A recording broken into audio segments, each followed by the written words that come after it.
Hi guys, welcome to my video. I'm making this video as an introduction to a series on using and maintaining cast iron cookware.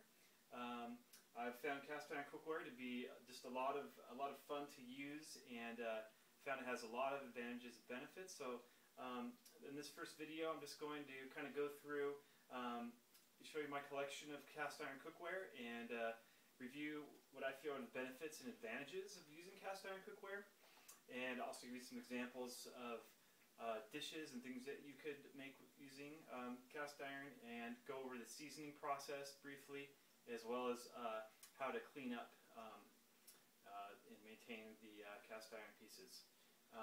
My collection is really, I inherited a couple of pieces. I've got I think this is a 10-inch Dutch oven pot that's cast iron, and I think I inherited that through family at some point, and as well as this 8-inch frying pan, and then a larger, I think this is a 12 or 14-inch pan, which is one that I received as a gift. This is a more modern one.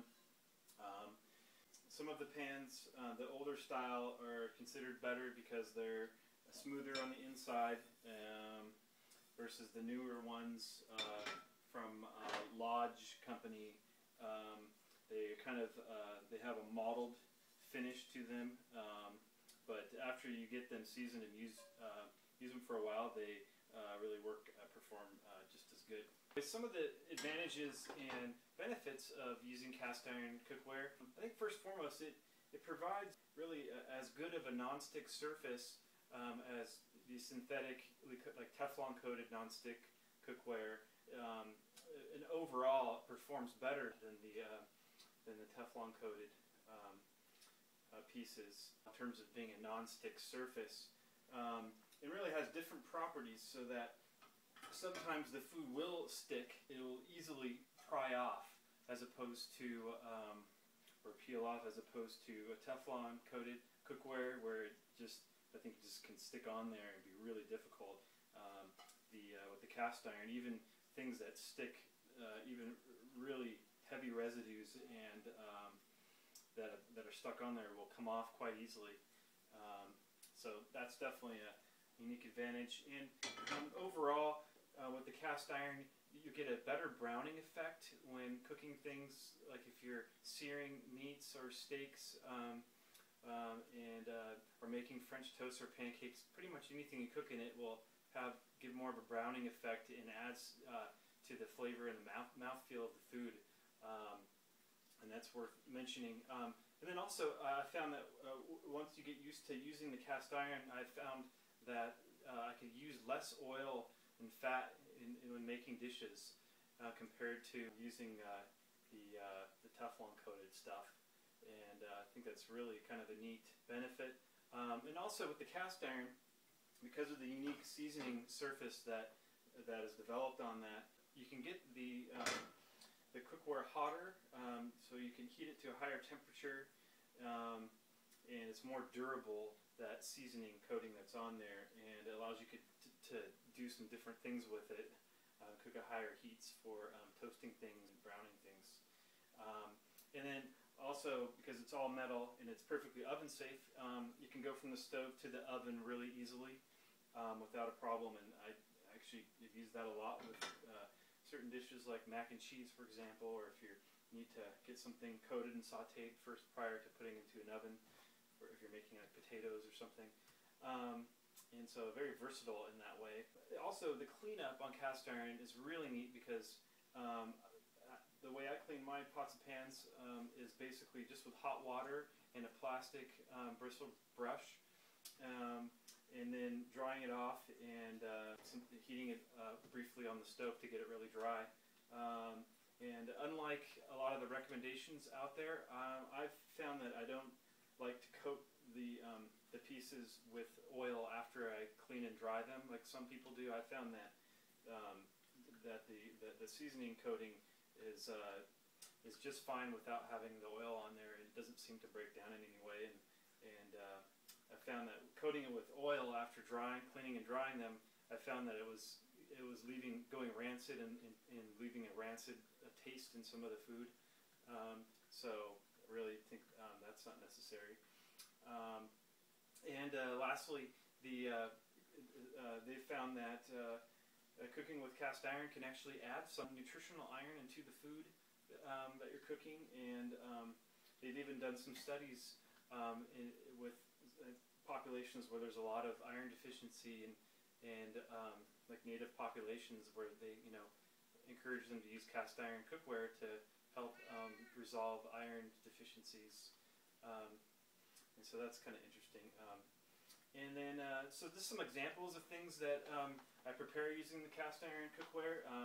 Eggs are really wonderful, of all different types, and you could use less oil and fat, I found. They clean up pretty well.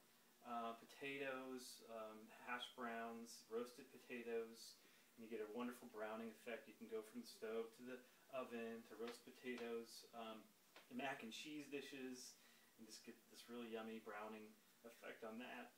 Excuse me. And also you could cook some more liquidy, aqueous based dishes like oatmeal or stews, and those work just fine. Even Indian curries I've made using these.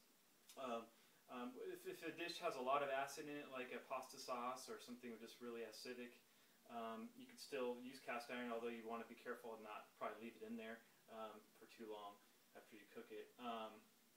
And beans, cooked beans and things like that. And then for steaks, it's really great to get the sear and the browning of the steak, and you could go from the stove top to the oven and really make the steaks like a gourmet steakhouse style. Really delicious. And also, as I've shown in another tutorial, you could use it to toast bread, because the surface can get really hot. You can actually toast bread in it and use it to toast sandwiches, like a grilled cheese sandwich. So you can make a grilled cheese sandwich without any added fat or oil, which is kind of neat. And I've got a tutorial, another video on that on my channel. And really good for pancakes and French toast. Just wonderful. Now, the unique thing about cast iron is it has a layer of seasoning on it that can be created through a special process and then is maintained over time. As you use it, it tends to maintain itself and remain built up on there.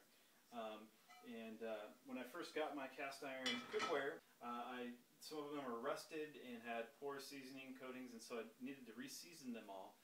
And I found that to be a challenging task, but what I found is the best way to remove the old seasoning is to put your pieces directly into a fire that's been going for a while, like a campfire, or if you've got a big barbecue where you could get a lot of coals and fire in there, and throw it in there and let it and monitor it, and all the seasoning will burn off, and that way, and then you can clean them up, and then you start re-seasoning them.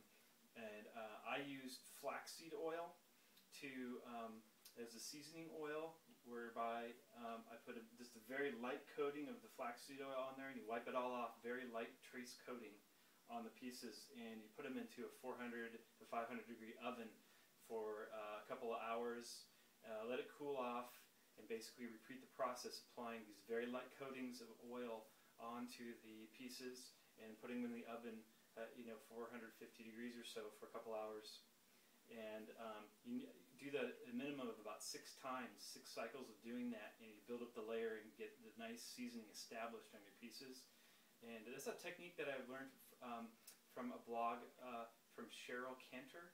She has a blog that you could look up if you Google Cheryl Cantor and cast iron, where she explains the chemistry of cast iron seasoning and introduces the idea of using the flaxseed oil, and there's some other alternatives.